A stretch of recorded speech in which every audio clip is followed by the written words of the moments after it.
Hey guys, it is the Nerdy Movie Guy. So today we're going to talk about The Bad Batch Season 3, Episode 5. Now there's a lot to unpack with this one. There's so many different elements and stories that we get to see sort of just take more and more progression as we move forward with these characters and these stories. So toward the beginning of the episode, Crosshair is back with the crew and they're on the planet Pabu.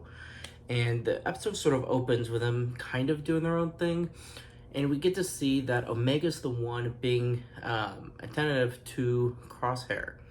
Hunter and Wrecker obviously have a lot of trust issues right now, but instead of being very welcoming for Crosshair, it seems like he's sort of just left to do his own thing, but still be there. So he's not really part of the crew yet, even though he is in fact back. So this is where Omega comes in, because she's the one filling that role for Crosshair, welcoming him back to the squad. And this episode sort of picks up quickly with the story, but right before then, the crew decides that they need to look for Tantus. So Echo is back. So he's back in this episode. He's going to help the crew out for a little bit, trying to help them find Tantus' location. So they're having this conversation at the table on Pabu, and it's just one of those subtle references where you can see the chair where Tech would have been. And the same goes for episode 2 this season, where Hunter and Wrecker are in the Marauder, and you see Tech's glasses, just sort of, or his goggles, still there in the ship, because they don't want to part with it. Similarly to the fact that Wrecker couldn't get rid of Crosshair's armor. So these clones are sentimental, or at least Hunter and Wrecker, we assume Omega and, eventually Crosshair as well. And so in this episode, they are looking for Tantus, and we get to go back to the planet where Crosshair met Mayday. And so, of course, there's different emotions with that aspect of the story, but all throughout the episode, we get to see the tension between Hunter and Crosshair. Wrecker's the one that gives Crosshair's armor back. He's the one having more conversation with Crosshair than Hunter.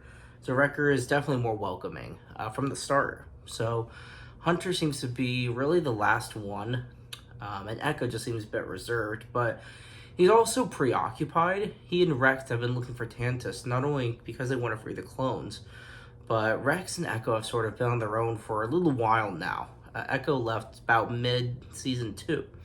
So he's been gone for a while, and he just really hasn't been a part of much since his departure, which I'm perfectly fine with, because we got to see him in Clone Wars, got to see him in The Bad Batch, and now in this final season, it's really cool to see our core characters have their character development at last, even though it's at Echo's dispense for being a side character now. I am perfectly fine with that because of the stories we're getting with Omega and with Crosshair. And so in this episode, when they get to this world, we get a little bit more comedy where they're having to dig through the snow to get to the bunker. And it just becomes a running joke through the episode, digging through the snow with Wrecker and Batcher. And it's just funny. The comedy is better this season than the previous two, I would say.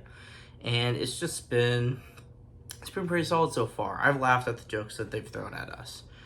And so on this planet, while they're looking for, the information they need, there's Big Monster, and it sort of creates this turmoil and this danger to the episode.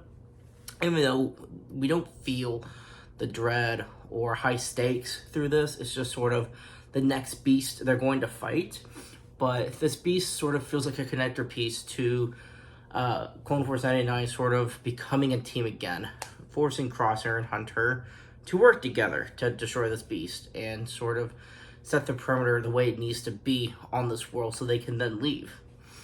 And throughout this episode, not only are they going back and forth, they're butting heads, but we finally get to see them just sort of let their anger out. And the worm thing sort of shows up kind of at the right time before tensions get too high.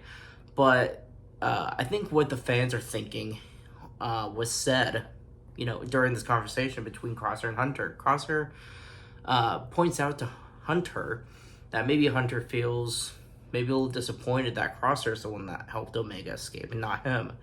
And I think on some level, Crosshair's probably right. Hunter probably does feel a little bit upset that he wasn't the one to save Omega, because he couldn't save Tech. He couldn't stop Echo from leaving.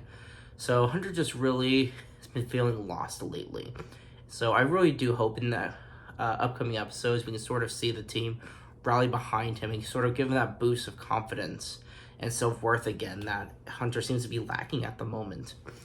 But to conclude this episode, we do see that they, for the most part, set aside their differences between Crosshair and the team.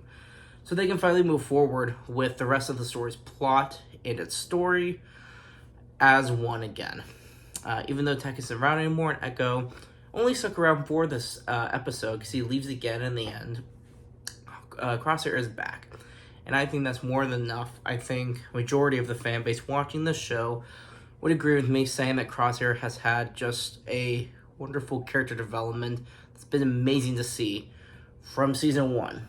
So they got a great crew right now. Echo may not be here regularly, Tech's not around.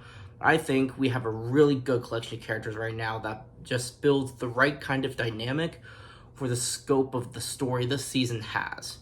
So overall, this was another 10 out of 10 episode for me. I enjoyed it a lot. Seeing Crosshair sort of organize Mayday, his troopers' helmets, we kind of see the human side of Crosshair again, and that is why I think he's becoming part of the team again, because he feels, one, human again as a clone trooper. He belongs with them because he sort of hasn't really had a sense of belonging in a while. So it's really cool to see. Of course, Omega's helping, pushing him to the rest of the team, and everyone just embracing him and each other. I think it's just a beautiful thing. So I hope this continues, and I can't wait to see where the rest of the season goes. Thanks for sticking with me, everyone.